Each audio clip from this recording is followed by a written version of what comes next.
최근 국내 증시 상황이 좋지 않자 증권사에서 빌린 주식을 갚지 못해 강제 처분되는 반대 매매가 급증하고 있습니다. 반대 매매는 증권사 돈을 빌려 매수한 주식 가치가 일정 수준 아래로 떨어지거나 외상거래로 산 주식에 대해 결제 대금을 갚지 못하면 증권사가 강제로 주식을 처분하는 방법입니다. B2가 아직도 하는 사람들이 있네요. 사실 B2 하는 사람이 많으면 많을수록 사실 저는 좋습니다. B2 하는 사람이 많으면 많을수록 그러니까 빚을 내서 주식 투자를 하시는 분들이 많으면 많을수록 저는 현금을 계속 늘려나가고 있는 입장이기 때문에 저 입장에서는 개인적으로 아주 희소식, 좋은 소식이에요. 하지만은 B2를 하는 사람의 입장에서는 좀 안 좋은 소식이죠. 주식은 B2를 하지 않으시는 것을 추천을 합니다. 이렇게 미수 거래를 하게 되면은 증권사에서 강제로 기한이 도래하면은 매도를 해버려요. 그렇기 때문에 주식이 더 하락하거든요. 그래서 이렇게 미수 거래자 미수로 B2를 하시는 분들이 많으면 많을수록 주식은 하락될 확률이 더 커집니다. 그러니까 지금 B2 하는 사람이 많다라는 거는 앞으로 더 하락할 확률이 더 높다라는 거죠. 왜냐하면 기관이 그런 걸 다 보고 있어요. B2 하는 사람이 늘어났네? 그럼 이 사람들 못 버티면 주식은 더 하락하겠네? 그럼 기관의 입장에서는 투자를 안 하겠죠. 왜? 주식 하락하면 더 싸게 나는 매입을 할 수 있으니까. 그래서 제가 항상 얘기를 하죠. 지금은 현금을 늘려야 될 때라고. 오늘 이 뉴스를 보고 나서 저는 최소한 앞으로 한 달 정도는 더 주식을 좀 그냥 관망해도 되겠구나 라는 생각이 오히려 더 들었습니다. 다음 월급 때까지도 더 현금 보유를 할 수 있는 기회가, 시간이 나에게는 더 주어졌구나, 저는 이 생각을 지금 하게 됐어요. 사실 B2는 있는 사람들이 합니다. 왜? 빚을 내서 투자를 해도 그 돈을 날려도 내 생활에 지장을 주지 않을 정도의 되는 사람들이 B2를 해요. 보통 이제 부동산 같은 경우는 B2를 많이 하죠. 뭐 부동산 갖고 있는데 대출 안 끼고 있는 사람이 어딨냐라고 얘기는 하지만, 사실 뭐 부동산 가지고 있으면서도 대출 없는 사람들도 상당히 많습니다. 특히 뭐 제가 아시는 분 중에는 그냥 길 가다가 야, 저거 괜찮은데? 저거 한번 보고 가자. 그게 건물입니다. 그래서 마음에 들면 그 자리에서 건물을 사시는 그런 분이 한 분 계세요. 물론 이제 자산이 1,000억이 넘으시니까는 뭐 그런 것들이 가능한데, 그분들은 바로 현금이 있으니까는 그 자리에서 현금이 있어도요, 그분들은 딱 대출 한도 땡길 수 있는 대출을 땡겨서 그 부동산을 매입을 하세요. 부동산은 그렇게 하면은 세제 혜택이라는 게 있기 때문에, 부동산은 돈이 있는 사람들도 빚을 내서 부동산을 매수를 합니다. 그렇지만은 주식은 달라요. 주식은 빚내서 매수한다고 해서 세제 혜택 같은 게 없습니다. 그래서 주식은 절대 B2를 하지 마세요. 주식에서 B2를 하기 시작했다는 거는 그냥 카지노에서 도박하는 거랑 똑같습니다. 제가 보기에는 그래요. 만약에 주식을 B2를 해야 된다라고 하면은 가장 최고의 시나리오는요, 내가 일단 대출 없는 주택을 제가 가지고 있어야 돼요. 그게 B2 하기는 가장 좋습니다. 왜냐면은 예를 들어서 이제 금리가 얼마 전에 진짜 제로 금리까지 갔잖아요. 그때 주택 담보 대출이 2%인가 까지 떨어졌어요. 뭐 신용 안 좋아도 어쨌든 주택 담보 대출 그때 당시 한 3%라고 잡아볼게요. 근데 그 1금융권은 배당이 5% 정도밖에 안 되지만 2금융권이나 이런 곳은 보통 7%, 8% 정도 줍니다. 그러면 내가 주택을 갖고 있잖아요. 그러면 주택 담보 대출을 받으면은 3%의 이자를 내요. 그죠? 그러면은 3%의 이자로 주식 담보 대출을 받아서 그런 배당주로 같은 거 사는 겁니다. 사고 나서 그냥 가만히 냅둬요. 그러면은 여기서 배당에서 보통 7%에서 8% 정도 나오거든요. 그러면 나는 3%의 이자를 내야 되지만은 여기서 받는 거는 7% 정도를 받아요. 그럼 나한테 순수익으로 떨어지는 거는 4%의 수익이 남습니다. 이럴 때만 B2를 하는 거지, 그 외에는 주식은 절대 B2를 하시면 안 돼요. 아니면 뭐 부동산 갖고 계시는 분들 중에서 빚 없이 전제는 빚이 없다라는 겁니다. 부동산도.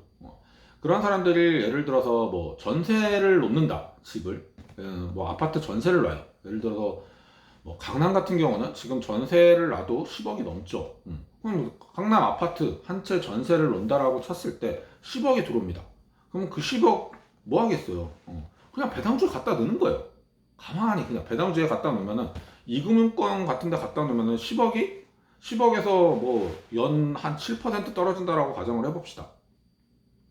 10억에서 연 7%면요 7천만 원이에요. 그냥 배당주에 가만히 넣어놓고 7천만 원씩 그러면서 그걸로 생활을 하시는 겁니다. 이런 게 진정한 비투죠. 오르는 게 있으면요 그만큼 떨어지는 것도 있거든요. 그래서 뭐 가지신 분들 보면은 절대 빚을 풀로 받아서 절대 투자하지 않습니다. 대출을 많이 받으면은 뭐 세금 상환하기는 좋죠. 하지만은 상황이 안 좋게 바뀔 때는 나에게 그게 도구로 해서 돌아오기 때문에 절대 그렇게 투자는 안 하고요. 보통 부동산 담보대출도 가지신 분들은 80% 맥심으로 끊지 않고 대략 한 40%에서 50% 정도만 대출을 끊습니다. 나머지는 그리고 자기 돈 갖고 하세요. 그렇게 해서 매입을 해서 뭔가 경제 상황이 안 좋거나 내 상황이 뭔가 안 좋은 일이 생겼을 때 그거를 바로 다르게 돌릴 수 있는 항상 출구 전략을 생각을 해놓고 매수를 하시거든요.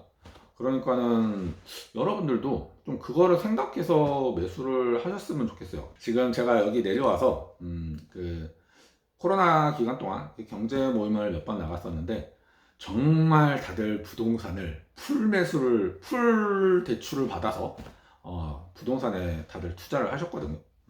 근데 제가 그때 부동산에 투자할 때도 주택보다는 상가를 해라, 아니면 주택을 월세로 받을 수 있는 방안으로 투자를 해라 라고 했는데 아무도 그렇게 투자를 안 하시더라고요.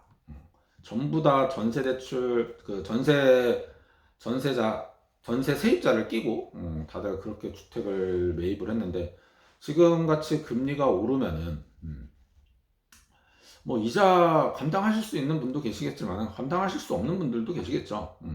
근데 저는 지금 뭐 주담대 금리가 지금 6%, 7% 이렇게까지 올라간다라고 다들 그렇게 지금 뉴스에 나오고 있는데 사실 7% 넘어가면요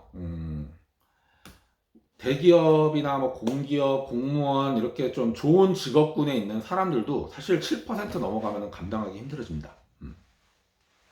그러면은 주택담보대출이 7%가 넘어가서 이게 상당한 기간 지속이 된다라고 하면은 부동산은 당연히 주식에서 반대 매매가 나오듯이 부동산에서도 경매가 속출할 겁니다. 왜? 은행에서는 대출을 회수해야 되니까는 반대로 이제 부동산 같은 경우는 은행이 주택을 반대 매매를 걸어버린 거죠. 그게 이제 경매에 나온다라고 부동산에서는 표현을 하는데 아무튼 이제 뭐 B2를 잘못하면은 이런 식으로 내 자산이 강제 청산 당할 수 있다라는 겁니다. 그게 이제 대표적인 게 뭐 주식인 건데 주식은 그 기간이 반대 매매 기간이 되게 짧거든요. 부동산 할 때도 마찬가지로 그렇게 풀로 땡겨서 대출을 그렇게 풀로 땡겨 갖고 쓰시면은 이게 언제까지 그 저금리 기조가 갈 줄 알고요. 항상 주식 경기는 이렇게 변하거든요. 보통 주택 경기는 10년 봅니다. 10년. 10년 보면 이제 부동산 가지고 계신 분들은 지금 한 10년 동안 앞으로 이제 하락할 일만 남았죠. 최소한 5년 동안은 하락의 길을 간다라고 보셔야 되는데 이제 금리가 얼마만큼 오를 것이냐가 이제 이 사람들한테는 관건이 되겠죠. 하지만은 제 입장에서는 또 다르죠. 주담대가 7%가 넘어가고 그러려면 사실 우리나라 기준금리가 빨리 올라가야 됩니다. 그래서 저는 빨리 기준금리를 올리기를 학수고대하고 있는 사람들 중에 하나예요. 그래야지 이제 경매가 나오고 주택 가격이 떨어지기 시작하고 그때가 금리가 고점에 올랐을 때가 이제 그러니까 부동산 거래하기의 최적의 시점인 거고 지금같이 주식 같은 경우는 지금같이 미수 거래자들이 많아서 많은 이 사람들이 줄어들 때가 주식 투자하기에 적기라고 저는 생각을 합니다. 그러니까는 뭐 앞으로 뭐 주가가 몇 퍼센트 뭐 지금 2600, 뭐 2700 갔을 때 2000 지금이 뭐 저가 매수의 시기다. 근데 그거보단요. 저가 매수의 시기는요. 반대 매매, 이 미수 거래자들이 얼마만큼 줄었냐가 제가 봤을 때는 주식하기 가장 좋은 타이밍이 아닐까 싶습니다.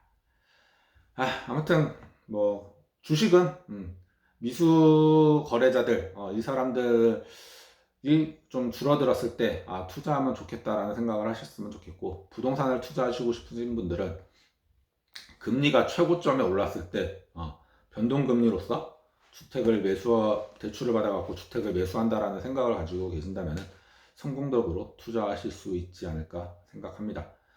그리고 주식은 절대 비투하지 마십시오.